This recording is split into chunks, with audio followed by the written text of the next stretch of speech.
Jim Harrison, CEO of Party City. Nice to see you in Elmsford, New York, here at your Showcase Model store. Thanks for coming.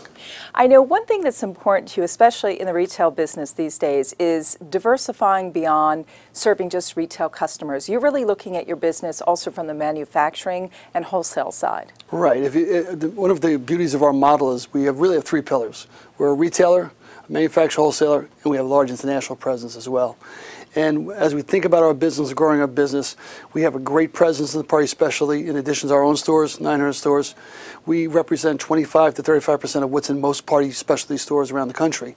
And there's no one even close to us in terms of size of national footprint. But looking outside of our own stores and looking outside the party channel, we're very interested in continuing to develop and sell our capabilities. By capabilities, I mean our ability to do things. I'll give you an example that seems like totally off the wall. We manufacture our own paper plates in Louisville, Kentucky.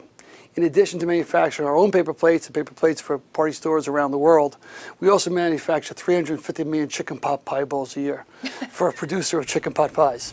Now, that's pretty scary to think Americans eat 350 million chicken pot pies, but we're glad they do because that's an incremental form of revenue that helps us build our EBITDA and build our sales outside the party specialty channel. So having the multiple levers to our business that we have and having three legs on our stool really give us a chance to build our business in many, many directions and almost in an unlimited number of opportunities. Which is the main revenue driver of those legs on the stool?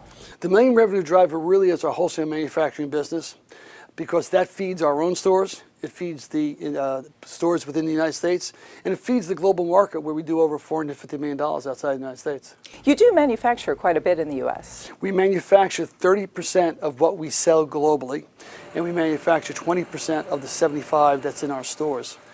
We continue to look to grow that model. We've recently acquired a capability in New Mexico to manufacture injected molded plastic items. And we've also acquired manufacturing capability in Madagascar to manufacture our own costumes. So that 25 and the 20 and 30 will grow to 35 and 45 respectively over the next couple of years. And a lot of people know Party City particularly for the costume business. This is where parents take their kids when they're, this high, and then the kids are like this and they're going to college parties. How much is the costume business part of your overall sales? Halloween's about 20% of the Party City business. Our other businesses, which are our wholesaler and manufacturing, it's not quite as big for them. What are you looking for in terms of expansion and growth, if you could put some numbers around that over the next couple of years? Sure. We currently have 900 stores, of which about 170 are franchise. We believe there's an opportunity to grow our store base in the U.S. and Canada by another 300 to 350.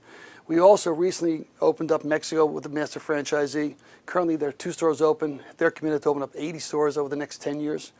And then as we look globally, we see the opportunity for us to continue to develop store-to-store opportunities with various retailers around the globe. We have a number of major relationships already where major retailers are devoting 3,500, 4,000 square feet to our category, and we are essentially almost the exclusive supplier. Retail's been a tough market. I know I'm not going to ask you particularly about your stock, but you have seen a downdraft here, and you're not alone. People are worried about competition from Amazon. Some of what you sell you can find in other stores as well, whether it's discounters. How do you make sure your investors and your customers get the message that you can actually survive any sort of threat from another retailer? Sure. So there's a couple of elements to that. One element is we are the largest distributor, manufacturer, and wholesaler. So many of those retailers look to us for product, and so we participate in the value chain as a manufacturer and as a wholesaler. Additionally, as we look at the broader market, selling our capabilities outside of the party market is a huge opportunity. I'll give you another example. With our injection molding business, we actually do a lot of work now in movie theaters for popcorn buckets and in mold labeled cups. So that's a whole raft of consumer available to us and market available to us outside of pure party. Jim Harrison, I got to end with asking you what your favorite holiday is. What's your favorite reason to party? My favorite reason to party is to be with my family and friends. That's a good answer. Jim Harrison, it's been great chatting with you, Thanks. CEO of Party City. Pleasure. Thanks. Thank you.